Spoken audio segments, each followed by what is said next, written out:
So, nalang kayo share ninyo karon nga buntag. May tungod ni sa pagbalik sa Ginoo.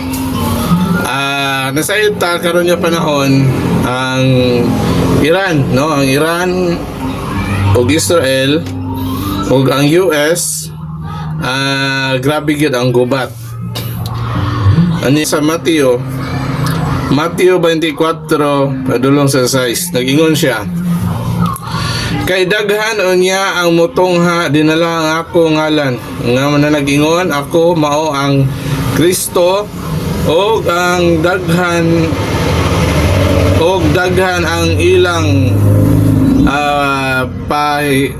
pahisalaagon. Ngayon pag siya dire,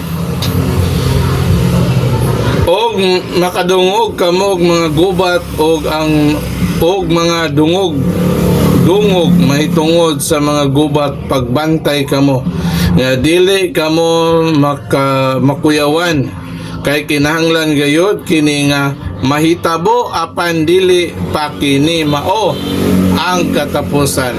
So mo ni atong bantayan mga kaigsunan, no? Ang gubat karon sa Iran o Israel o US. So kini siya basin lang mo pani ang sinugdanan, no? So karon grabe ang gubat, nag-increase na ang palalito, no? So grabe na gyud niya wa pa nahuman ang gubat hantod pa gyud. So dira mo lang man ang mga timailhan mga kaigsunan nga kini tanan kinigi propesiya na gid ni kuha na gid nas Ginoo, gitag-a na gid nas Ginoo nga mabot yun ang panahon. So kita dili lang ta matingala karon, matud pa sa Biblia, matud pa sa Ginoo nga paymangnuan ta niya nga naagay mga gubat nga mga yan ani, no? So kini kuan pa lang, dili pa ni siya katapusan. So makita man na lamang karon nga ang US pa dili pagkikita ingon nga mahadlok. So mo lang man nga ang gipaymangno sa Ginoo, kay ningon pagin siya dire Mateo City padulong so kay managubat ang nasod batok nasod. So makita na nato nga nagasugod na og gubat ang nasod batok nasod, no?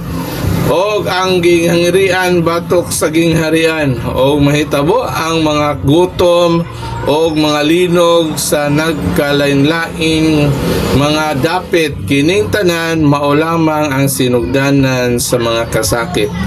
So may lang gyud nga mobalik na gyud ang Ginoo, kay grabe na ang gubat, tanang nasod, no? Gubat na, tapos diha na mabati nimong kagutom niya linog, no? Kinang linog niya tanang tsunami, tanan nga mga kaigsunan.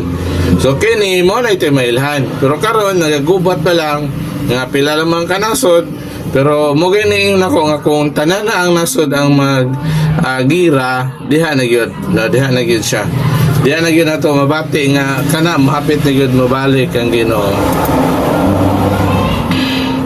Mateo 4:11 nag-ingon, og mutungha ang daghang mga mini nga propeta og pahisalaag sa daghan. So muna atong bantayan nga kini timailhan sa pagbalik sa Ginoo nga daghan unya ang mga mini nga mga propeta nagapropesiya, nagawali nga kini mao kini sila ang tinuod.